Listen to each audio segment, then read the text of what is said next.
Hello दोस्तों, आपका स्वागत है हमारे चैनल पे लेट्स लर्न विद अस पे। तो यार आज हम देखने वाले हैं बिग डाटा और स्मॉल डाटा क्या होता है। बिग डाटा और स्मॉल डाटा क्या होता है, किस तरीके से चीज़ें चलती हैं। ठीक है, डाटा साइंस का बहुत इंपॉर्टेंट टॉपिक है। तो यार बिग डाटा क्या होता है। बिग डाटा से पहले ट्रेडिशनल डाटा था। ठीक है, आप जानते हो कि यार इससे पहले ट्रेडिशनल डाटा था। ट्रेडिशनल डाटा में क्या होता था कि यार मतलब अगर आप बिग डाटा का हो ना, सिंपल भाषा अगर मैं बिग डाटा का हूँ तो बहुत बड़ा डाटा जिसको संभालना बहुत मुश्किल है।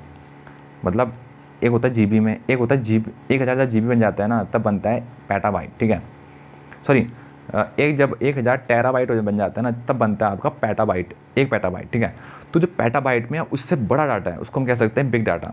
और स्मॉल डाटा जिसको हम कहते हैं RDBMS, वो क्या है कि स्ट्रक्चर तरीके से है, छोटा MB GB TB में जो डाटा है उसको हम कह सकते हैं स्मॉल डाटा। तो अब छोटे आप डेफिनेशन समझ गए ना। पहला तो यही है कि स्मॉल मतलब छोटा ही है, बिग डाटा मतलब बहुत बड़ा है। ठीक है, नाम से बता रहा है, आप इतना समझ जाओ। अब हम जाते हैं इसके क्लासिफिकेशन में, इसके अंदर की स्पेसिफिक चीज़ें क्या है इसके अंदर। ठीक है, तो यार जो स्मॉल डाटा है ना वो है स्ट्रक्चर्ड।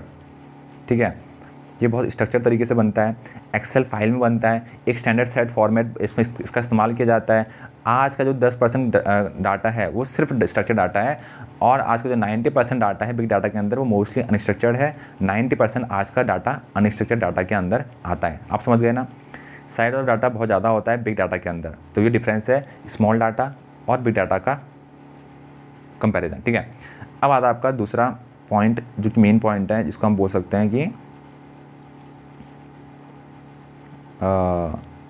जिसको हम बोल सकते हैं कि बहुत इंपॉर्टेंट है। ठीक है, वो क्या है, वो क्या है स्टोरेज। स्टोरेज क्या है, तो यार स्मॉल डाटा जीबी में MB में स्टोर करेगा।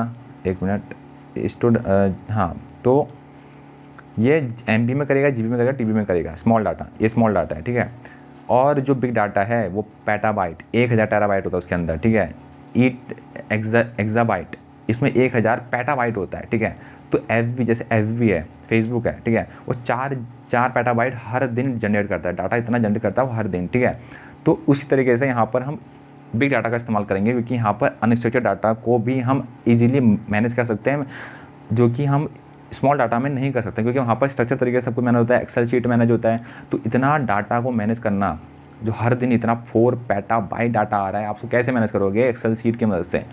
It's just an impossible task. ठीक है, तो वहाँ पर हमारी हेल्प करता है आपका बिग डाटा। ठीक है, आगे हम टॉपिक में पढ़ेंगे किस तरह से बिग डाटा काम करता है, क्यों करता है, क्या नहीं है, क्या एल्गोरिथम वहाँ पर इस्तेमाल होती हैं, सब पढ़ेंगे। आप स्टे ट्यून्ड रहिए हमारे चैनल के साथ और सब्सक्राइब करना मत भूलिएगा। ठीक है, तीसरा, इंक्रीज ग्रेजुअली।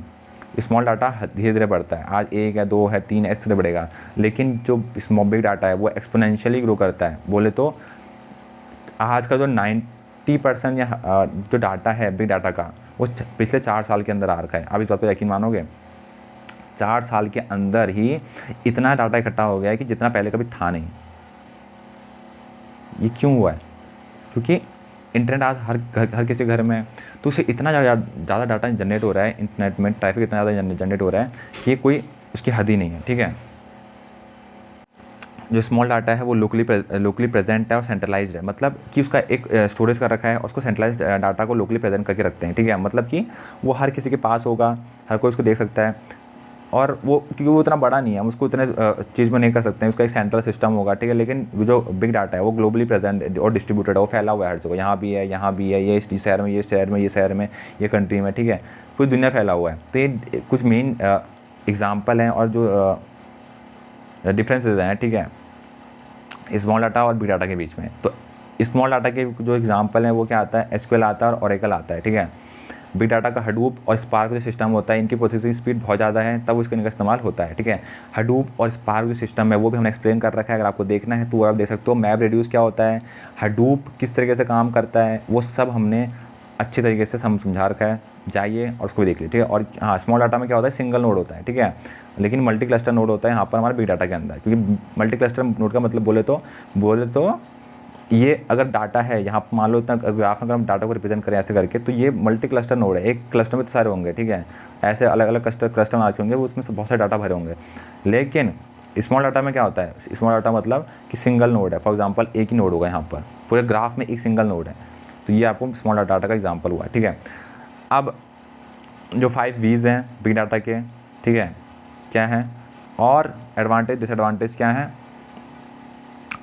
वो आप देखेंगे ना अगली वीडियो में। तब तक के लिए धन्यवाद, tata and goodbye, see you in the next video. और चैनल को लाइक करना, सब्सक्राइब करना मत भूलिएगा। कमेंट लिख करो जो भी आपको जो नेक्स्ट टॉपिक चाहिए, और अपने दोस्तों को शेयर करो यार, तभी तो वीडियो फैलेगी। सपोर्ट करो अपने भाई को, ठीक है। तब तक के धन्यवाद।